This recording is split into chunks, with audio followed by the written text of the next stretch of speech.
नमस्कार दोस्तों, श्रेया जीएसवी में आप सभी का स्वागत है। मैं मिथिलेश कुमार आप लोगों के लिए हड़प्पा सिंधु सभ्यता एवं सिंधु सभ्यता, जिसका 3 नाम है, यह टॉपिक मैं लेकर आया हूं और देखते हैं कि यहां से क्या क्या क्वेश्चन होते हैं, कौन कौन से आपके एग्जाम्स में पूछे जाते हैं और कौन क्वेश्चन करके आपको उलझाया जाता है। ये चीज याद रखेंगे। मैं एक बार फिर बोल रहा हूं, आ गया है वक्त मेरे हंसते हुए फूलों, आ गया है वक्त मेरे हंसते हुए फूलों, बढ़ो छलांग मारकर आसमान को छू। आसमान में जुगनू चमकते हैं, आसमान में तारे टिमटिमाते हैं, ठीक उसी प्रकार से आप टिमटिमाएं, हम इसकी कामना करते हैं। देखते हैं, आज भाई दूज का त्यौहार है, इसकी ढेर सारी आप सभी को शुभकामना। सबसे पहले देखते हैं, हड़प्पा सभ्यता कास्ययुगीन सभ्यता थी। हड़प्पा सभ्यता कास्ययुगीन सभ्यता थी। फिर देखते हैं, हड़प्पा सभ्यता की खोज राय बहादुर दयाराम साहनी। हड़प्पा सभ्यता का काल 2500 ईस्वी पूर्व से 1750 ईस्वी पूर्व माना जाता है। हड़प्पा सभ्यता का काल 2500 ईस्वी पूर्व से 1750 ईस्वी पूर्व माना जाता है। लेकिन एक बात आती है, C14 रेडियो कार्बन परीक्षण C14 कार्बन डेटिंग के आधार पर हड़प्पा सभ्यता का काल 2350 ईस्वी पूर्व से 2350 ईस्वी पूर्व से 1750 ईस्वी पूर्व माना जाता है। 2350 ईस्वी पूर्व से 1750 ईस्वी पूर्व माना जाता है। इधर देखिए, अब है बाबू कि हड़प्पा का प्रचलित नाम सिंधु घाटी सभ्यता था। सिंधु घाटी सभ्यता। हड़प्पा संस्कृति की जानकारी जो हमें प्राप्त होती है वह खुदाई के माध्यम से प्राप्त होती है, पुरातात्विक खुदाई के माध्यम से जानकारी प्राप्त होती है। पुरातात्विक खुदाई के माध्यम से औजार और अस्त्र शस्त्र जो बने हुए थे वह तांबा, टीन और कांस्य के बने हुए थे। क्योंकि अरे लोहा के क्यों नहीं बने हुए थे? हड़प्पा वासी लोहा से परिचित नहीं थे और लोहा से परिचित नहीं होने के कारण उनके औजार जो थे तांबा, टीन और कांस्य के बने हुए थे। भारत में चांदी प्राचीनतम साक्ष्य, भारत में चांदी के प्राचीनतम साक्ष्य हड़प्पा संस्कृति से प्राप्त होता है। हड़प्पा सभ्यता में खती भंडार गृह, खती भंडार गृह जो मिला है वह सबसे अधिक हड़प्पा में मिला है।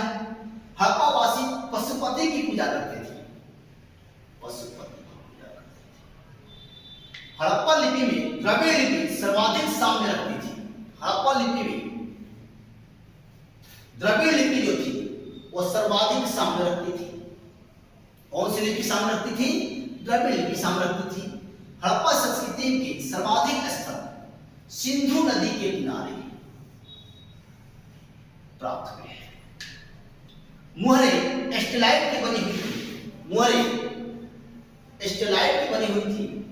मोहनजोदड़ो की खोज राखालदास बनर्जी ने 1922 में, 1885 में राखालदास बनर्जी का मुर्शिदाबाद में जन्म हुआ था।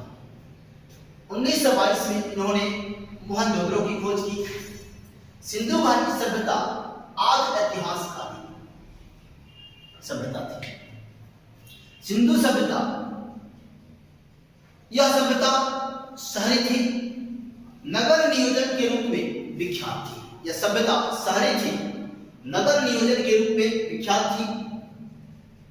इस सभ्यता के लोग का मुख्य आहार जो था वह गेहूं था। मुख्य आहार गेहूं था। धर्म मुख्य रूप से मातृ देवी पर यानी मातृ स्थापना व्यवस्था पर, मातृ देवी पर की पूजा पर आधारित था। मातृ स्थापना व्यवस्था पर आधारित था धर्म। आगे देखते हैं, सिंधु घाटी सभ्यता के लोग गाय से परिचित नहीं थे, गाय से परिचित नहीं थे, अधन्या से परिचित नहीं थे। यहाँ के मुख्य फसल यहाँ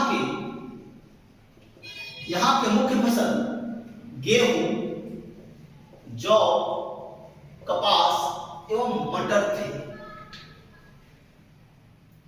सिंधु घाटी सभ्यता, सिंधु घाटी संस्कृति से संबद्ध विख्यात बिशप मुद्रा मोहनजोदड़ो से प्राप्त हुआ है। बिशप मुद्रा मोहनजोदड़ो से प्राप्त हुआ है। यह क्वेश्चन पूछता है, धार्मिक प्रवृत्तियों से परिचित नहीं थे ये लोग, कर्म कांड में विश्वास नहीं रखते थे, धार्मिक प्रवृत्तियों से अनभिज्ञ थे। सीसा का आयात ईरान से करते थे। फिरोजा का आयात मध्य एशिया से करते थे। एस्लेटी पत्थर यह राजस्थान से मंगवाते थे। सिंधुवासी विष्णु की पूजा या उपासना नहीं करते थे। सिंधुवासी विष्णु की उपासना नहीं करते थे। हड़प्पा से बुना हुआ कपड़ा का साक्ष्य मिला है। अब पूछते, बुना हुआ कपड़ा का साक्ष्य कहां से प्राप्त हुआ है? हड़प्पा से प्राप्त हुआ है। हड़प्पा से प्राप्त हुआ है। इस सभ्यता के लोग ताम्र सिक्के का प्रयोग करते थे। तांबे के सिक्के का, इस सभ्यता के लोग तांबे के सिक्के का प्रयोग करते थे। श्रमिकों के लिए निर्मित आवास से यह स्पष्ट होता है कि वहां दास प्रथा प्रचलित थी। श्रमिकों के लिए निर्मित आवास से सिंधु सभ्यता में दास प्रथा का अनुमान लगाया जाता है। यानी श्रमिकों के लिए निर्मित आवास से यह स्पष्ट होता है कि सिंधु सभ्यता में दास प्रथा प्रचलित थी। इस सभ्यता के मोहरों पर बने स्वास्तिक के चिन्ह से सूर्य की उपासना का अनुमान लगाया जाता है। इस सभ्यता के मोहरों पर बने स्वास्तिक का चिन्ह से सूर्य की उपासना का अनुमान लगाया जाता है। आकार प्राचीन त्रिभुजाकार, यहां समझेंगे। आकार प्राचीन त्रिभुजाकार, वर्तमान में विषम चतुर्भुजाकार हो गया है। हर जगह पर खुदाई हो रही है और खुदाई के क्रम में नए नए क्षेत्र प्राप्त हो रहे हैं। नए क्षेत्र प्राप्त होने के साथ इसका आकार बढ़ते जा रहा है। फिर देखते हैं, मोहरों पर बैल का सर्वाधिक उत्कीर्ण हुआ करता था। हड़प्पा सभ्यता के मोहरों पर क्वेश्चन पूछता है, किस पशु के चित्र अंकित होते थे? तो सर्वाधिक बैल का। महान स्नानागार मोहनजोदड़ो से, हड़प्पा सभ्यता की महान स्नानागार की प्राप्ति कहां से होती है? मोहनजोदड़ो से होती है। अर्थव्यवस्था के लिए कृषि बहुत बड़ा साधन था। कृषि पर आधारित थी अर्थव्यवस्था।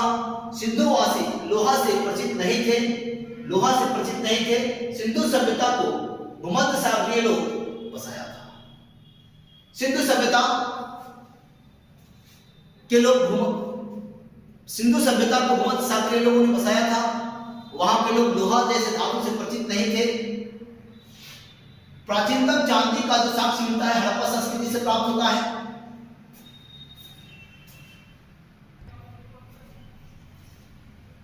देखते हैं,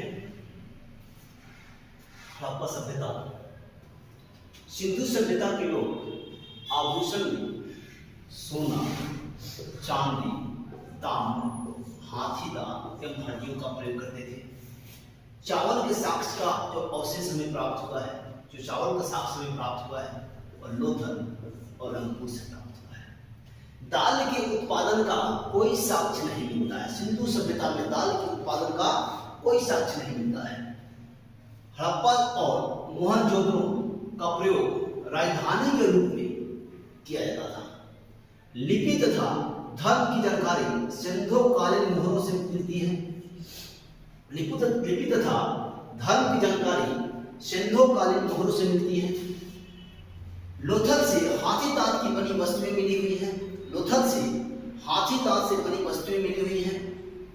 मोहनजोदड़ो की सर्वाधिक चौड़ी सड़क 10 मीटर थी। 10 मीटर थी। 10 मीटर थी। मानव के साथ कुत्ता को गाड़ना या दफनाना, मानव के साथ कुत्ता को गाड़ना पूरा पाषाण काल में प्रचलित हुआ। बनमाली से पक्की मिट्टी के हल का साक्ष्य मिलता है। तांबे की मुहरें हड़प्पा से प्राप्त हुई हैं। जौ, तेल, सरसों का सर्वाधिक साक्ष्य बनमाली से प्राप्त हुआ है। यज्ञ स्थल का जो प्रमाण हमें मिला है कालीबंगा से मिला है। नृत्य करती नारी काशी की मूर्ति मोहनजोदड़ो से प्राप्त होती है। इससे स्पष्ट होता है कि वहां के लोग मनोरंजन के लिए नाच गान का प्रयोग करते थे। फिर देखते हैं, बिना नाच गान के तो इस जीवन का कोई महत्व ही नहीं है। बिना संगीत के इस जीवन का कोई महत्व नहीं है। और यही कारण है कि नाचती हुई मुद्रा में, नाच करती हुई अवस्था में नारी की कास्य मूर्ति मोहनजोदड़ो से प्राप्त होती है। घोड़ा का साक्ष्य लोथल से एवं सुरकोटदा से प्राप्त होता है। हल चलाने का प्रमाण कालीबंगा से मिलता है। अन्नादार सबसे बड़ा इमारत था। मोहनजोदड़ो का सबसे बड़ा यदि इमारत कोई था तो अन्नादार था। देखते हैं, जॉन मार्शल के आदेश पर 1921 में राय बहादुर दयाराम साहनी ने हड़प्पा की खोज की। हड़प्पा 1921 राय बहादुर दयाराम साहनी। पंजाब प्रांत का पाकिस्तान जिला होगा मोंटगोमरी, जिला मोंटगोमरी, वर्तमान जिला साहिवाल पाकिस्तान में स्थित है। नदी की बात आती है, हड़प्पा रावी नदी के बाएं तट पर स्थित था। अब रही बात, उत्खनन 2 बार हुआ है। पहला उत्खनन 1926 में, दूसरा उत्खनन 1946 में। पहला उत्खनन माधव स्वरूप वत्स के द्वारा और दूसरा उत्खनन मार्टिन व्हीलर के द्वारा किया गया। हड़प्पा में मकान के दरवाजे गलियों में खुलते थे, मुख्य दरवाजे की तरफ नहीं। लोथल एकमात्र ऐसा स्थल था जहां घरों के दरवाजे मुख्य सड़क की ओर खुला करते थे। लोथल के जो दरवाजे थे, लोथल स्थल का जो दरवाजा था घरों का, वह मुख्य सड़क की ओर खुलता था। हड़प्पा के दक्षिण भाग में लोगों को दफनाया जाता था, जहां R37, इसको ध्यान रखेंगे, जहां R37 कब्रिस्तान में लोगों को H आकार के समान दफनाया जाता था। यही कारण है कि इसका नाम जब नामकरण हुआ तो कब्रिस्तान H दिया गया, जो सिंधु लिपि के साक्ष्य में मिलते हैं। हड़प्पा का ऋग्वेद में